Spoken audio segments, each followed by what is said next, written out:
बिहार की वो परंपरा जहाँ दामाद को भी बेटे जैसा सम्मान मिलता है। दोस्तों, एक कहानी है बिहार की उस परंपरा की जहाँ दामाद बाबू को सिर्फ दामाद नहीं, घर का बेटा समझा जाता है। जहाँ गाली भी प्यार से होता है और चादर बदलना इज्जत देने का तरीका।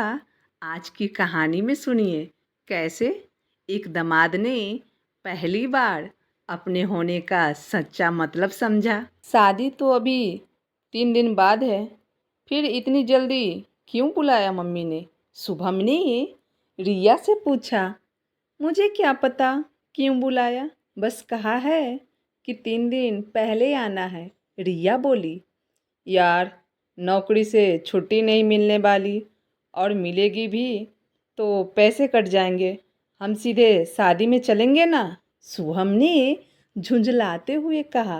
रिया की बहन की शादी थी। उसके पिता का बहुत पहले देहांत हो गया था।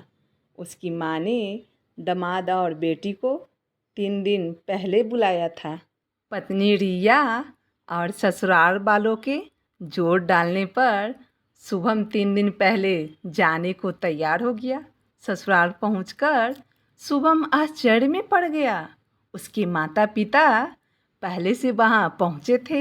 नेहा ने सास ससुर के पैर छुए और अंदर चली गई। शुभम कुछ कहता उससे पहले उसकी सास ने आकर कहा, शादी ब्याह में घर वाले जुटते हैं, घर के बड़े ना आए तो क्या क्या करना होता है कौन बताएगा? शुभम को अच्छा लगा। इस बहाने माँ बापू जी से भी मुलाकात हो गई। उनसे मिले 1.5 साल हो गया था। बाहर तख्त लगा दिया गया था। मेहमान लोगों का दरबार वहीं लगा था। पास पड़ोस के लोग भी शुभम से मिलने आए। उसे अपने को इस तरह महत्वपूर्ण रूप से देखना थोड़ा अजीब लग रहा था, पर खुशी मिश्रित भाव उसके मन में आ रहे थे।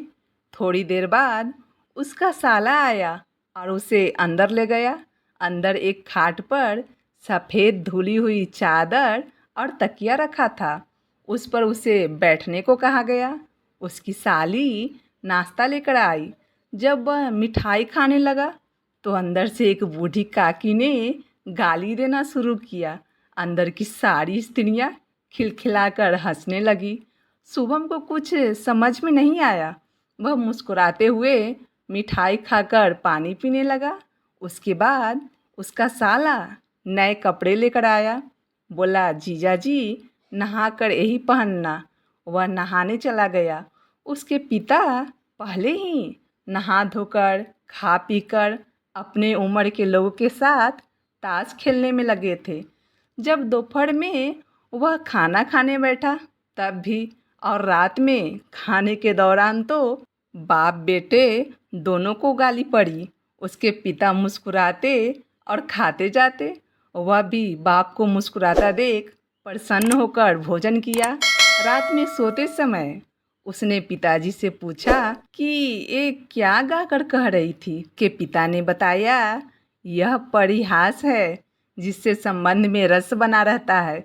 जब वह सो रहा था तो उसे ख्याल आया कि आज ऑफिस का दबाव तो आज वह भूल ही गया। उसने अपने को इतना हल्का फुल्का, आनंदित और महत्वपूर्ण कभी महसूस नहीं किया। अगले रोज उसने देखा उसके पिता किस तरह पंडित जी से लेकर नाव ठाकुर को संदेश दे रहे थे। बीच बीच में नाउन पिताजी को लेकर मजाक भी करती जाती। कहाइन चाची भी उस मजाक में भरपूर साथ देती। थोड़ी देर में ठहाके ऐसे फूटते जैसे दिवाली पर फटाके। 2 दिन से उसने अपनी पत्नी से बात भी न की थी। कभी साले के लड़के के माध्यम से, कभी साली के माध्यम से, कभी माँ से कहकर उसने अपनी बात पत्नी तक पहुँचवाई। हर रोज़ उसका चादर और तकिया नियमित रूप से बदलकर बिछाया जाता। उसका साला उसे खाने पे ले जाने आता। नियमित रूप से बूढ़ी काकी उसे गाली सुनाती और वह मुस्कुराता। विवाह के दिन शुभम को बारात की आवागनी का काम सौंपा गया। उसने सभी का स्वागत किया। अपने साधु को देखकर उसे अपने बड़े भाई जैसा एहसास हुआ। उसने सबके खान पान लेन देन का ध्यान रखा। विदाई के समय जब रिया की बहन शुभम से लिपट कर रोई तो उसके भी आंसू बह निकले। सब निपटने के बाद शाम को उसकी पत्नी आई। माँ कह रही है आज नहीं कल चलना है। शुभम उसे देखता रहा, फिर बोला कॉर्पोरेटर वर्ल्ड में रहते रहते हम उस कितने पुअर हो गए थे नेहा। यह खजाना जो यहाँ मिला ना आते तो कितने वंचित रहते। एहसास कभी समझ न पाते। मैरिज का मतलब जाकर प्रोजेक्ट लगा देना, 1 घंटे में डीजे शराब ड्रामा जैसी चीज़ों को अटेंड कर वापस आ जाना। हम कितना खोते गए। यहाँ आकर मुझे पीने की इच्छा ही नहीं हुई, ख्याल ही नहीं आया। एहसासों की संवेदना फिर से पलवित हुई। लगा कि मेरा भी कोई संबंध है, रिश्तेदारी है, दामाद हूँ। रिया उसे भावुक होते देख रही थी कि उसकी माँ आई। अब कल जाना दामाद जी, विदाई किए बिना आप कैसे जा सकते हो आप।